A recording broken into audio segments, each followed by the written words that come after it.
Blue Beetle number 4, written by Tony Bedard, art by Ig Guara. We left off last issue with Jaime finally getting the suit to retract off of him so he can get back to his family, and the evil group of Phobia, Warp, and Plasmus are now led by a dude named Silverback, who is a giant robotic gorilla.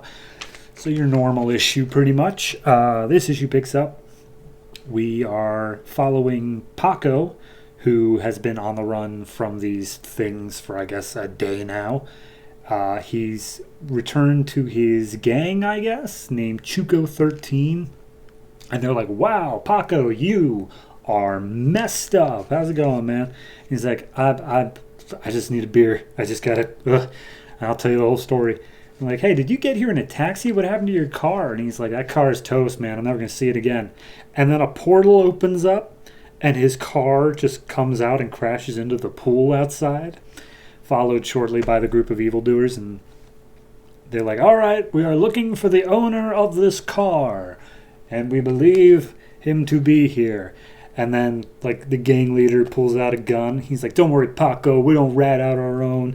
And he looks over his shoulder, and Paco's just bolting it away. And he's like, all right, either way, you guys crashed the wrong party.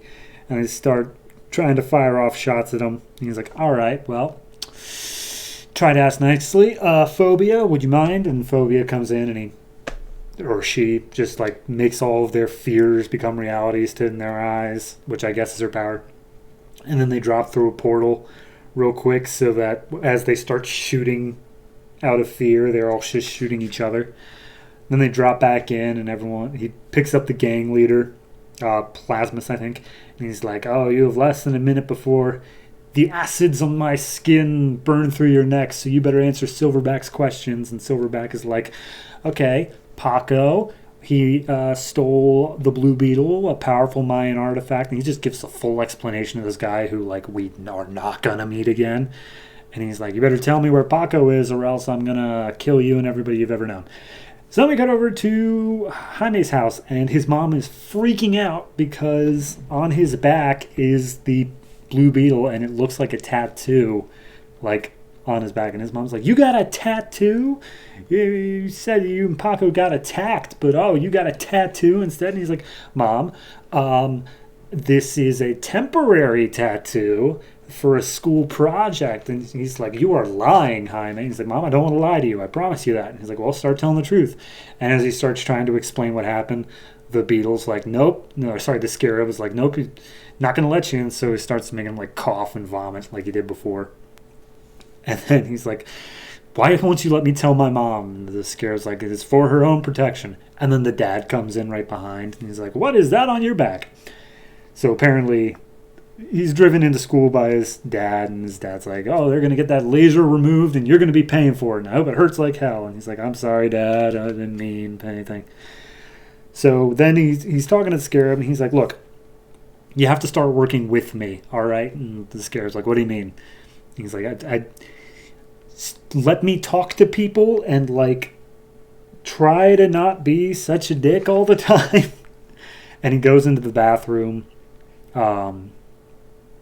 just to, like, catch a breath and, like, maybe be able to deal with this thing a little bit better. And a bunch of the jocks who I think were threatening him in, like, issue 1 follow him in. He's like, hey, we got a message for your buddy Paco. And he's like, all right, fine, what's the message you want me to send? And he's like, oh, it's kind of a visual message. We're going to write on your face with our fists. And, of course, the Scarab takes this as a threat and starts transforming him. Jaime ducks into one of the stalls, and the guys are like, what? We're still going to kick your ass, dude. And he starts transforming. He's like, oh, get out of here. It's going to kill you. And he's like, what? Keep your pants on. What the hell are you talking about? And there's, like, a smell of burning and such as cannons start powering up. And before it gets too far, I'm blanking on her name again already. Brenda. She shows up in the door of the bathroom, and she's like, hey, what would your college scouts say if I told them that you sexually assaulted me in here? Which is a really big threat, but he's just like, all right, fine, we're leaving. But Jaime, I am going to kick your ass later anyway. So he starts talking, and Jaime starts having the suit retract, and Brenda says, like, oh yeah, Paco, he came by my bedroom and like he was freaking out and he was just on the run from something. And he said something about a stolen backpack. And Jaime's just like pushes through her and runs out the door. He's like, I don't know nothing. Paco's full of it. And he sprints out the building as fast as possible. Now he's like, all right, we got to find Paco because clearly he's in trouble. So he has the Scarab searching for Paco's cell phone location. And they're going to track it to wherever it goes to. Cut over to where they are at, which is a motel that Paco, I guess, was staying at when he was on the run. The evil guys are already there. They figured out that he's there. And they're going to bust down the door and basically just, torture him and kill him and whatnot. But before they get in, Jaime arrives and he's like, no, you stay away from him. And everyone's like, oh, that's him. That's the guy with the blue beetle. Come on, let's fight him. So they all start fighting. Silverback lands some good hits on them and start like trying to crush his head pretty much. And Jaime tells the suit like, oh, they're trying to kill me. Go ahead and take care of this. And he's like, all right, but this is going to be lethal. That's cool now. He's like, yes, just do it. And he fires off a shot at Plasmus and Silverback that just take them out. Like, they're gone. Phobia and whoever the name of the last guy is, they warp out, leaving Silverback behind. They do take Plasmus with them.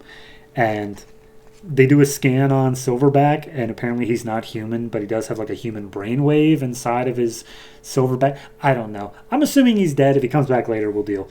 But anyway, he's like, oh god, I just killed like a kind of human. I need some air. So he has the mask retract.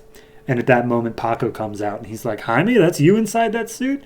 And the Scarab's like, mission compromised, got a deal. And he transforms the arm into a giant blade and just shoves it right through Paco. So yeah, that's where we leave. I really like this issue. It's got some good comedy beats. It's got it actually furthers the plot a lot, and like, he's dealing with the Scarab and trying to like reason with it and stuff like that. And it feels sort of like the first Marvel Spider-Man movie, Homecoming, where he's just talking with the suit and reasoning through it. The difference being is that this suit is actively like working against the things he wants, which adds a bit of both levity and drama wherever it's needed. So, no, I'm really liking Blue Beetle. I'm liking where it's moving. I'm going to go ahead and give this one a 7. You know what? 6.5. My real critique with it is the fact of everything leading up to this is like Silverback. He's gonna be the one that's nope, he's gone. He didn't do anything, and he's gone. Okay, all right. I don't know. I don't like it when comics do that sort of thing where it's just like, oh yeah, this threat. Nope, he's done now. Okay, well, like you already had a team of like 6 villains we've seen so far on both sides of this fight. Clearly one of them could have been the one that could just step up and take it that little extra no. But no, you had to introduce a new one and then immediately be like, all right, he's kind of out of it. So no, that's my only real complaint. But everything else, fantastic. I do like the art style. The writing is solid. It's a good 6.5, and I'm looking forward to seeing where it goes next.